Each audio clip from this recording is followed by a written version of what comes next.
শুধুমাত্র একটাই কথা, প্লিজ কেউ কাউকে ছেড়ে দেন না।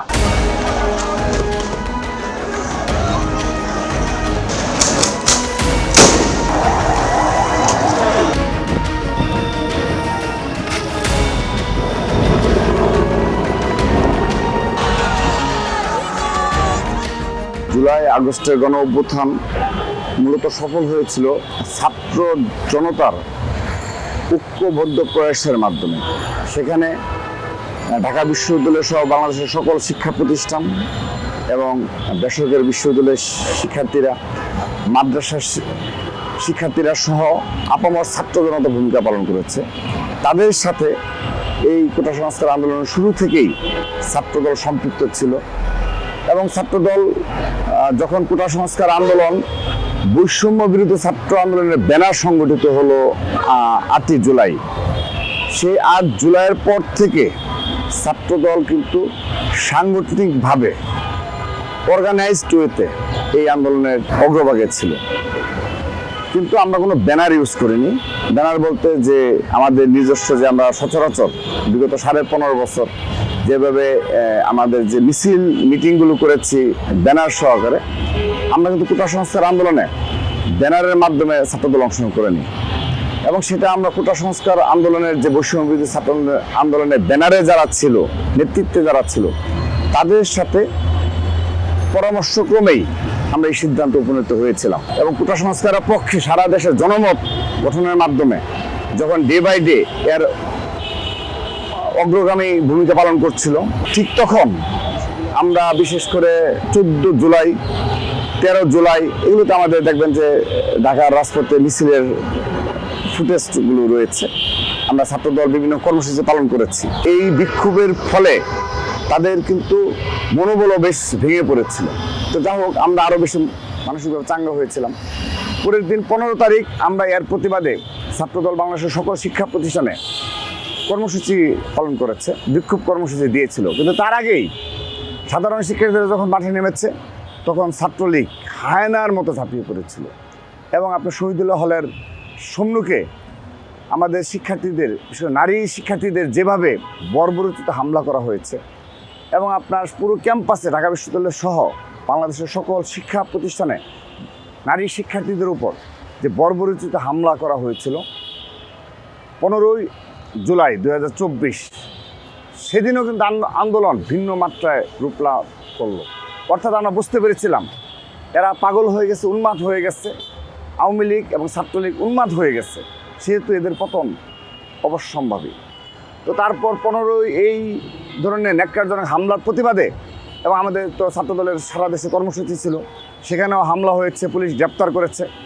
তার প্রতিবাদে আমরা 16ই জুলাই নয়াপল্টন বিএনপি কেন্দ্রীয় কার্যালয়ে 3য় তলায় আমরা সংবাদ সম্মেলন ডেকেছিলাম। সেই সংবাদ সম্মেলনে আমরা আনুষ্ঠানিকভাবে আবারও সারা দেশে মেসেজ দিয়েছিলাম যে ছাত্রদল পুরোপুরি এই আন্দোলনের সাথে সম্পৃক্ত রয়েছে, কোনো ব্যানারে নয়।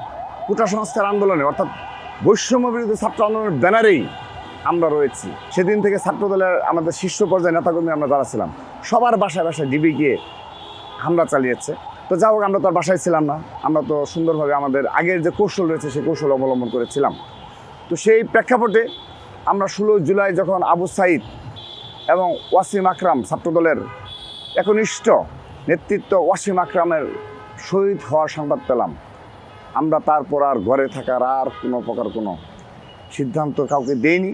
আমরা বলেছিলাম আজ থেকে যেহেতু রক্ত ঝরেছে, শহীদ হয়েছে, ছাত্রদলের আপামর সকল পর্যায়ে নেতাকর্মীদের মাঠে নামতে হবে। এটি আমাদের বিএনপির ভারপ্রাপ্ত চেয়ারম্যান জনাব তারেক রহমানেরও সেই 3 জুলাই থেকে নির্দেশনা ছিল কোটা সংস্কার আন্দোলনের সাথে সম্পৃক্ত থেকে এই আন্দোলনকে বেগবান করার লক্ষ্যে স্টেপ বাই স্টেপ যখনই এই আন্দোলন এটা চূড়ান্ত পর্যায়ে উপনীত হয়েছিল, প্রতিটি ক্ষেত্রে আমাদের ছাত্রদলের সাংগঠনিক অভিভাবক জনাব তারেক রহমান সব ধরনের সহযোগিতা আমাদেরকে করেছে। আমি ব্যক্তিগতভাবে বলছি, আমি তো নয়াপল্টনে মিছিল করতে হয়েছে, কাকরাইল মোড়ে আমাকে মিছিল করতে হয়েছে, আমাকে পুরানা পল্টন মোড়ে মিছিল করতে হয়েছে, এবং আমাকে শহীদ মিনারে আসতে হয়েছে।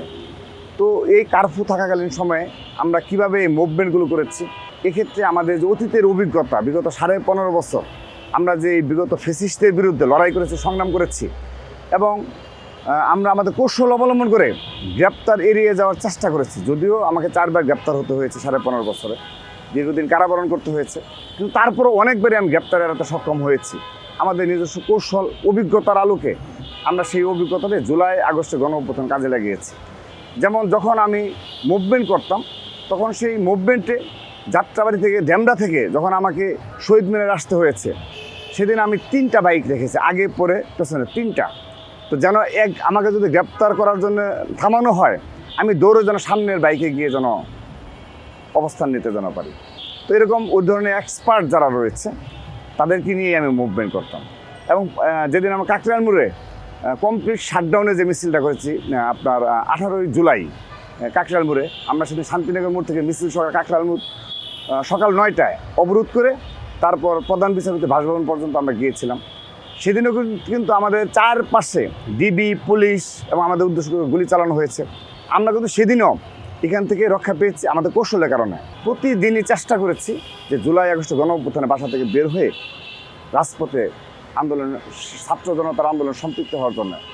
আমি ছাত্রদলের সভাপতি হিসাবেই নয়, আমাদের শীর্ষ নেতৃত্ব এবং ছাত্রদলের আপামর তৃণমূলের নেতৃত্ব সবাই চেষ্টা করেছে। সিম এবং ব্যাটারি সংযোগ বিচ্ছিন্ন করলে তাহলে আর ট্র্যাকিং করার কোনো সুযোগ নেই। তা আমরা এটা অভিজ্ঞতা আমার ছিল, আমি অ্যাজ এ ফিজিক্স ডিপার্টমেন্টের স্টুডেন্ট হিসাবে আমার এই অভিজ্ঞতা রয়েছে যে কিভাবে এই আপনার ডিসকানেক্ট হতে হয়, এটা আমি আগে থেকে এই অভ্যাস আমার ছিল। তো সে কারণে এখানে আমার কোনো প্রবলেম হয়নি। আমি একটা সিম ইউজ করে ওই সিমটা আর ইউজ করতাম, কারণ ওই সিমটা তো স্বাভাবিকভাবেই বিএনপি ভারপ্রাপ্ত চেয়ারম্যান সাহেব মহোদয়ের সাথে ডিরেক্ট নাম্বারে কথা বলতে হয়েছে, বিভিন্ন গুরুত্বপূর্ণ নেতৃবৃন্দের সাথে কথা বলতে হয়েছে। তো সে কারণে স্বাভাবিকভাবেই তো এই ফোনটা গোয়েন্দাদের সাথে থাকতে পারে এই সিম নাম্বারটা, সে কারণে ওটা আমরা ফেলে দিতাম। ফেলে দিয়ে নেক্সট আরেকটা মোবাইল এবং নতুনভাবে আরেকটা মোবাইল নিয়ে, তো এইভাবে আমাদের 7-8টি মোবাইল আমার ব্যক্তিগতভাবে লেগেছে আর কি। তো এই কারণে আল্লাহর রহমতে 5 আগস্ট পর্যন্ত প্রতিদিনই রাজপথে থাকা সৌভাগ্য হয়েছে, ছাত্র জনতার আন্দোলনের সাথে সম্পৃক্ত থাকা সৌভাগ্য মহান রাব্বুল আলামিন তৌফিক দান করেছে, কিন্তু আমি গ্রেপ্তার হইনি।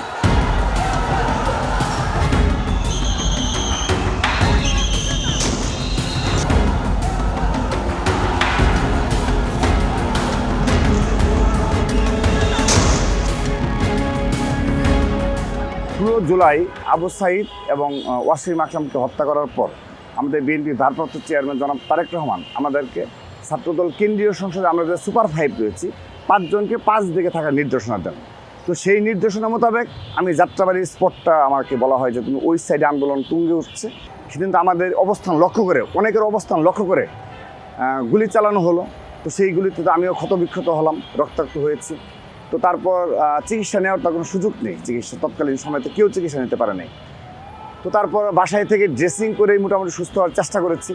তারপর আবারও যখন সময় হয়েছে আগস্টের সূচনা লগ্নে আবার সেখানে আমরা আন্দোলন সংগঠিত করেছি। 4 আগস্টের ভূমিকা নিয়ে আমি যদি বলি, সেদিন সাধারণ ছাত্র জনতা মাদ্রাসা শিক্ষার্থীদের নিয়ে সেদিন ছাত্রদল আওয়ামী লীগ বিতাড়নে অগ্রণী ভূমিকা পালন করেছে। এবং সেখানে দেখবেন যে আমি স্লোগান ধরছি, আমার স্লোগানেই কাজলা থেকে একদম যাত্রাবাড়ি মোড় পর্যন্ত আমরা কিন্তু সেখানে নেতৃত্ব দিয়ে আওয়ামী লীগকে বিতাড়িত করেছি। তারা পালিয়ে গিয়ে আবার আপনার ধুলাইপাড় মোড় যেটা আছে সেখানে অবস্থান নিয়েছিল, সেখানে তারা চেয়ার বিছিয়ে বিরিয়ানি রান্না করে খাচ্ছিল।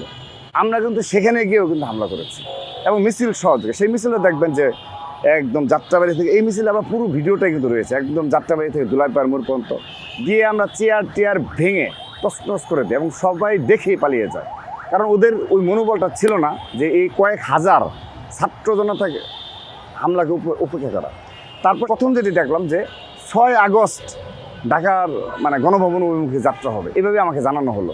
কিন্তু জানানোর পরপর, এটা হলো বিকেলের পরপরই আর কি, জানানোর পরপর 15-20 মিনিট পরেই আবার জানানো হলো এই মুভমেন্ট হবে আগামীকাল 5 আগস্ট।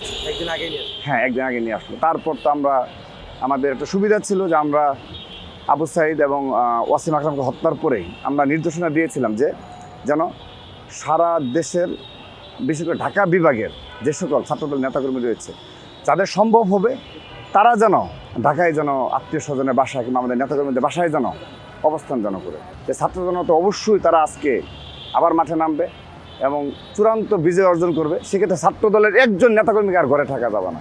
কারণ এখানে যদি কোনোভাবে আজকে খুনি হাসিনা টিকে যায়, ছাত্রদলের আমাদের কারো বাঁচার কোনো অপশন নেই।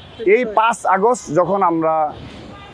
যখন বিজয় উল্লাস হচ্ছিল দুপুরের দিকে আর কি, বিজয় উল্লাস আমরা নিউজ পাচ্ছিলাম সব জায়গায়, ইন্টারনেটও চলে আসলো, কথা বলতে পারছিলাম, সবাই উল্লাস। সেই সময় যাত্রাবাড়িতে গুলি চালানো হয়। সবাই ধারণা করতে পারতো না যে গণ অভ্যুত্থানের বিজয়ের দিন এত হত্যাযজ্ঞ কীভাবে হয়। তো যা হোক, সেদিন আমরা এই গুলির তীব্রতা এত বেশি ছিল, আমরা কেউ যাত্রাবাড়ির মোড়ের দিকে অগ্রসর হতে পারছিলাম, এবং ইতিহাসে নৃশংসতম হত্যাযজ্ঞ চালানো হয়।